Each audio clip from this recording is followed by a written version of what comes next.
আবার জনগণও যে তার রায় দিবে যে কোন নারী সাংসদ আমার হয়ে প্রতিনিধিত্ব করবে সেটা থেকেও তারা বঞ্চিত হন। তো জনগণ চান যে সরাসরি নির্বাচনের মাধ্যমে যাতে নারী নেতৃত্ব উঠে আসে এবং সরাসরি নির্বাচনের মাধ্যমে তৃণমূল থেকে এক ঝাঁক নতুন নারী নেতৃত্ব উঠে আসার সুযোগ তৈরি হয়। বর্তমানে কয়েকটা প্রশ্ন আসছে। একটা হচ্ছে শেষে যে আপু আপনার নামটা আমি ভুলে গেছি, আপনি যে বলছিলেন যে do we consider you as stake and do we respect your struggles? 100%. And we have gone to all your districts, including our top leadership, and we have always said we respect your struggles and কোনো একটা জনপদকে বা কোনো একটা জনগোষ্ঠীকে পেছনে রেখে বাংলাদেশ সামনে আগাতে পারবে না। এটা আমাদের একদম মাথায় নিয়ে নিতেই হবে। এটা যদি চিন্তা করা হয় যে কোনো একটা জনপদকে আমরা একটু পিছিয়ে রাখলাম, একটু হয়তো সামনে আসতে না দিলাম এবং সেটাতে আমাদের দেশ এগিয়ে যাবে, সেটা আসলে কখনোই হবে না। নারী অধিকারের প্রশ্নে একজন প্রশ্ন করেছেন, আমি আমার স্পিচে একটু বলার চেষ্টা করেছি। আসলে আমরা সবাই, সব রাজনৈতিক দল নারী অধিকার নিয়ে সোচ্চার কথা বলছেন, এটা খুবই ওয়েলকাম, কিন্তু আমাদের আরেক ধাপও এগিয়ে যেতে হবে, যেখানে নারীদেরকে কিভাবে পলিটিক্যাল প্রসেসের মাধ্যমে পাবলিক লাইফে কিভাবে ফ্যাসিলিটেট করা যায়, ওই এনভায়রনমেন্টটা ক্রিয়েট করা যায়, সেজন্য আমাদের কিছু স্ট্রাকচারাল চেঞ্জেস প্রয়োজন। এবং এটা একমাত্র যে কোনো একটা পক্ষ বা একটা দলের এজেন্ডা হওয়া উচিত না। This should be a non partisan thing, this should be above party lines, যেটা আমাদের মাইনরিটি কমিউনিটিসের জন্য যেমন সত্য, আমাদের নারীদের ক্ষেত্রেও সত্য। এই জায়গাগুলোতে আমাদের সব পক্ষের, সব দলের একমত হওয়া উচিত।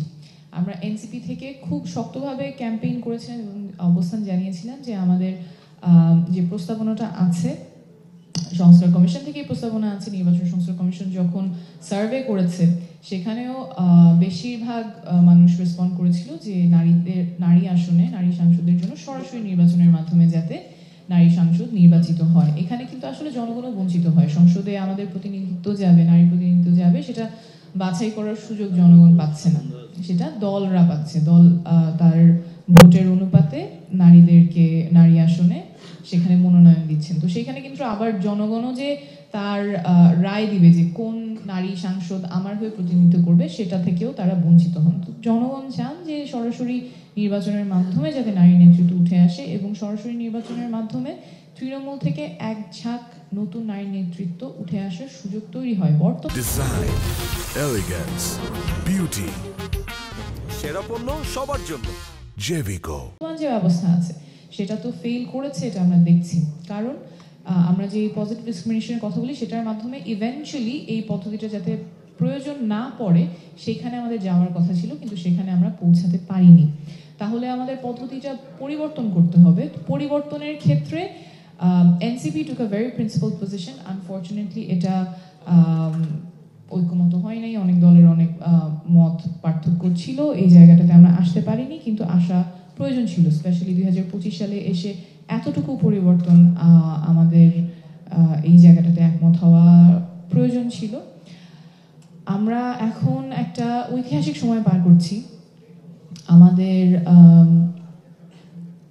রাষ্ট্রের ব্যবস্থাটা কেমন হবে, নাগরিকদের অধিকার সমুন্নত থাকবে কি থাকবে না, সেই জন্য অনেকগুলো ফান্ডামেন্টাল চেঞ্জেসের কথা আমরা বলছি এবং রাজনৈতিক দলগুলো অনেক ক্ষেত্রে একমত হয়েছে। অধিকাংশ রাজনৈতিক দল অনেক ক্ষেত্রে একমত হয়েছে।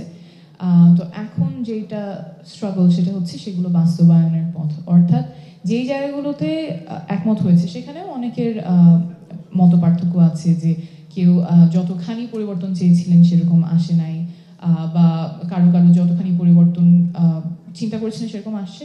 মত পার্থক্যের পরেও একটা জায়গায় একটা সনদ এসেছে, কিন্তু সেই সনদটাও আবার আগের মতো যাতে না হয়। কিন্তু এটা কারণ এটা আমরা অনেকবার দেখেছি, 90 দেখেছি, তারপরেও বহুবার দেখেছি, কমিশন হয়েছে, টাস্ক ফোর্স হয়েছে, রিপোর্ট হয়েছে, কিন্তু সেগুলো একাডেমিক পেপার হিসেবেই যাতে থেকে না যায়, আসলেই মানুষের কল্যাণে যাতে কাজে লাগে, সেই বাস্তবায়নের পথরেখাটা যাতে থাকে এবং এখানে যাতে আবার আগের মতো যে ব্যবস্থায় প্রত্যেকটা প্রতিষ্ঠান কুক্ষিগত করা যায়, রাষ্ট্রের প্রতিষ্ঠানগুলো জনগণের হয়ে কাজ না করে যে ক্ষমতাসীন দল আছে তাদের হয়ে কাজ করে, সেই অবস্থায় যাতে আমরা ফিরে না যেতে হয়, সেজন্য যা যা চেক অ্যান্ড ব্যালেন্স প্রয়োজন, এই জায়গায় আসলে আমাদের সব রাজনৈতিক দলের একমত থাকা উচিত।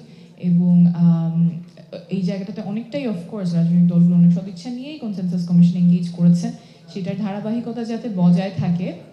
এবং বিশেষ করে আমাদের এখন যেই হিস্টোরিক্যাল ট্রানজিশন মুভমেন্ট আছে সেখানে আমাদের রাজনৈতিক দলগুলো অনেক সিনসিয়ারিটি দেখিয়েছে, অনেক সিনসিয়ারিটির সাথে এঙ্গেজ করেছে কমিশনের প্রপোজালসগুলোতে। এখন we are almost at the last leg, যেখানে কিভাবে এগুলো বাস্তবায়ন হবে সেখানে এই জায়গাটাতে এসে যাতে we are able to engage with as much sincerity as possible, যাতে আগের মতো করে এটা শুধুমাত্র একটা পেপার হিসেবে না থাকে, শুধুমাত্র এমন একটা এক্সারসাইজ যেটা আগামীতে বাস্তবায়ন হবে কিনা সেই জায়গায় যাতে না থাকে, আসলেই সেটা বাস্তবায়নের পথ থাকে এবং যে সিস্টেমিক চেঞ্জেসের কথা আমরা বলছি, যে চেকস অ্যান্ড ব্যালেন্সেসের কথা আমরা বলছি, সেই জায়গায় যাতে আমরা যেতে পারি। Thank you very much.